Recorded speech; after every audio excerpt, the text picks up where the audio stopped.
అయితేనే వీరందరికీ కూడా తిరుపతి లడ్డు అనేటువంటిది చేతిలో పడ్డప్పుడు స్వామివారిని నోషన్ చూసినటువంటి భావన 100 గంటలు చూసినటువంటి ఆలోచన కలుగుతుంది.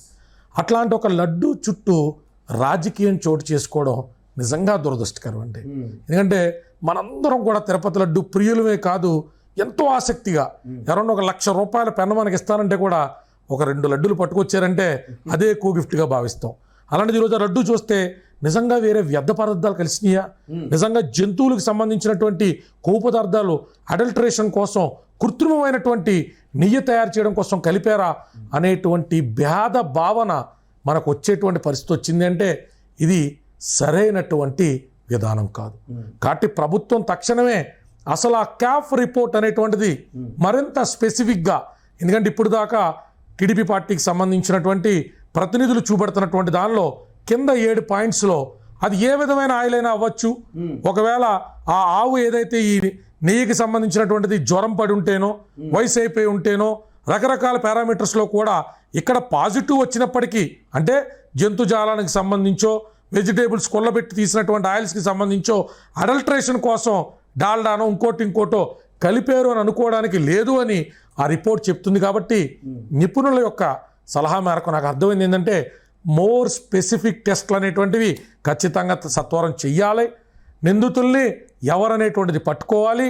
ఈ 3 శాంపిల్స్ అనేటువంటిది కొన్ని సంవత్సరాలుగా జరుగుతున్నదిగా.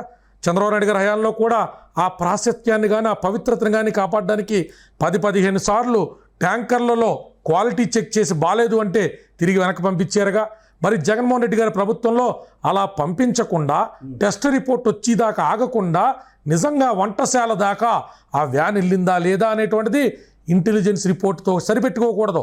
సిట్టింగ్ జడ్జితో 4 ఎమ్మెల్యేలు 2 ఎంపీలు అలాగే ప్రతిపక్షానికి సంబంధించిన సభ్యులతో కూడా ఒక కమిటీ వేసి 100 రోజులు మించకుండా సీసీటీవీ ఫుటేజెస్, దాంతోపాటు వైవి సుబ్బారెడ్డి గారి ప్రావీణ్యం ఉందా, ఇంకెవరైనా దాంట్లో చూపించారా, అందరి పేర్లు రావాలండి. అందరి పేర్లు రావాలి. బొమ్మన కరుణాకర్ రెడ్డి గారు ఉన్నారా, వాళ్ళ అబ్బాయి ఉన్నారా, వైవి సుబ్బారెడ్డి గారు ఎవరున్నారని నిగ్గు తేల్చారు. ఎందుకంటే సార్ ఇప్పుడు మళ్ళీ సంక్రాంతి వస్తుందంటే మనం అందరం కూడా తిరుపతి ప్రోగ్రాం పెట్టుకుంటాం. క్రిస్మస్ సెలవులు వచ్చినాయన్నా కూడా హిందువులు అందరం కూడా ఇటు వెళ్తాం. సమ్మర్ హాలిడేస్ వచ్చినట్టే 10th పాస్ అయినటువంటి పిల్లోడు రాసినటువంటి పిల్లలతో కూడా వెళ్తాం. ఈ నెలలో మన పవిత్రత మీద అనుమానాస్పదంగా భేదభావనతో ఆ స్వామివారి ప్రసాదాన్ని చూడరాదు. కాబట్టి సత్వరం దీని మీద కమిటీ వెయ్యాలా. ఒక సెషన్స్ జడ్జు హైకోర్టు జడ్జితో పాటు అవసరమైతే కూర్చోబెట్టి సిఐడితో పాటు ఇన్వెస్టిగేషన్ జరగాల. నేరస్తులు కఠినాతి కఠినంగా శిక్షించబడాలా. దేశ విదేశాల్లో ప్రఖ్యాతిగాంచిన తిరుపతి లడ్డూకి సంబంధించి క్వాలిటీ ఎటుకుడి రిస్టోర్ చేస్తున్నారు ఆనందం. క్వాలిటీతో పాటు ఎవిడెన్సెస్తో కూడినటువంటి ఎలిగేషన్స్ని కూడా చేయాల్సిన బాధ్యత రాష్ట్ర ప్రభుత్వం మీద ఉంది. ఖచ్చితంగా నేరస్తులు బయటికి రావాలా, వారు శిక్షించబడాలా. కానీ ఇక్కడ